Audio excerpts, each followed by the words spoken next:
I think I'm ready to start this thing. Let's see what happens.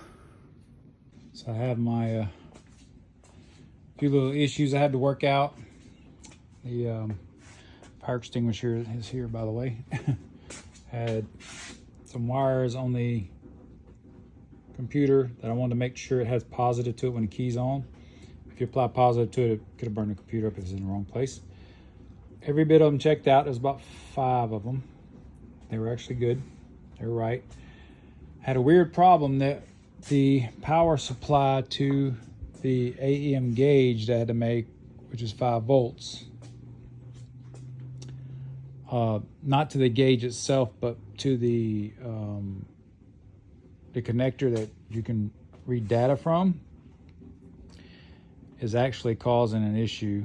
So because of that, I got the fuse pulled for now. I'm basically just take that off. I'm not gonna worry about the data reading for now because I don't know when I'm gonna get to that point anyway. I'll fix it then.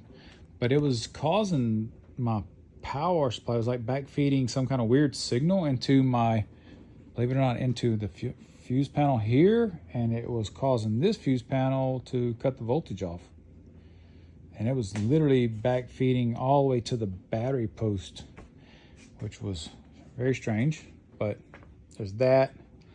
I clipped the wire to the AC that I've got to hook a buck into, which got to reduce the volt 6 volts for a supply to make the AC work. Not worried about that till later. Yeah, so at this point in time, it's time to I got everything connected, got all the relays in the right place, and I do have a problem with my ABS unit. It's not putting out on the right rear, no fluid at all. So I think because it's set dry for two years, one of the valves stuck in it or something like that. I'm probably going to take it apart because the unit's about $4,000. Yeah. So let's turn this thing on. Let's see if we don't, let's hope we don't let the smoke out.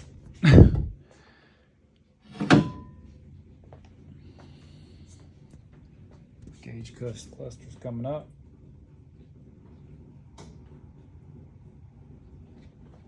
All right. Turn the key on. Oh, we got clickety click back here. And we got a brake. We got TPMS, traction control. That's fine. Emission system. Not sure why that's coming up. ABS system. I know that's coming up for a reason. BSA system. Why the heck is the lights flickering in here? God dang. I might be losing power here. I don't know if I'm affecting the lights or not. What the heck's going on? Some kind of voodoo. All right, so everything looks pretty good. Let's hit the key. See what happens. Oh. Okay, I'm not gonna start it. It doesn't have any fuel. I'm not gonna try to start it. Like, the fuel tank's gone, but everything's hooked up. We got key. We had that. All right. Uh-oh. Oh yeah, I had the key partially turned off. That was weird. So I had the key barely, like, partially turned off, and it did that. All right. Got scared there, a little bit messed up with the key.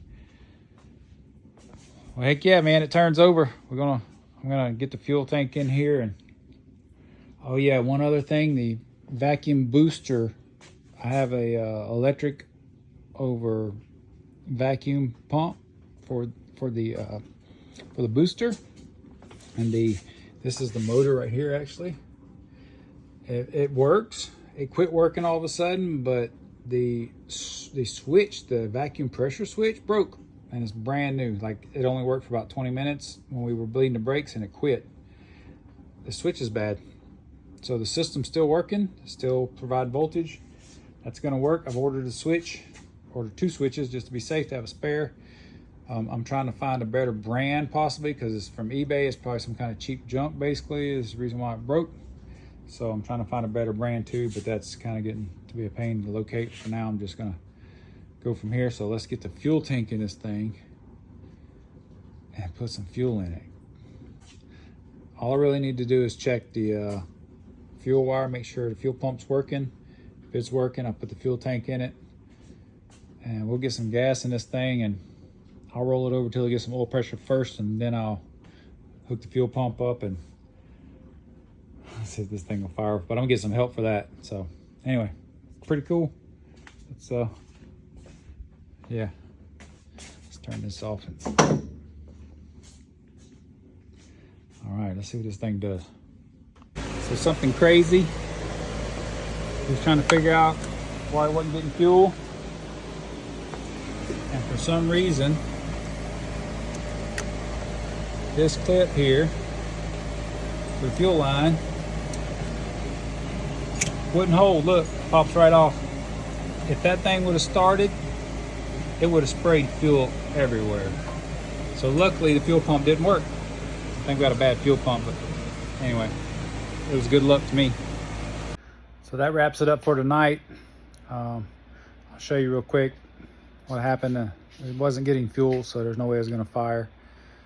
And good thing it didn't because of that fuel line coming loose. But I'll show you what I found. So this fuel line connector has the machine part inside of it isn't right, and it pulls right off of this clip. So basically inside here there's a lock groove that's machined into it, and that groove is basically 45 instead of a groove, unlike the other ones, because I've got another line, I've already compared it, and these are defective basically. So I'm glad it didn't start, didn't get fuel. So got to figure out what's going on with the fuel pump. Looks like I got a bad fuel pump.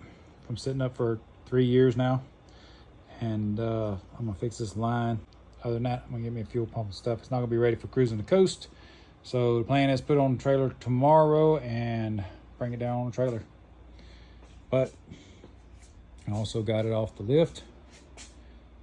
And this is what you're gonna see down there if you come down to cruising the coast 2025. Have a good one.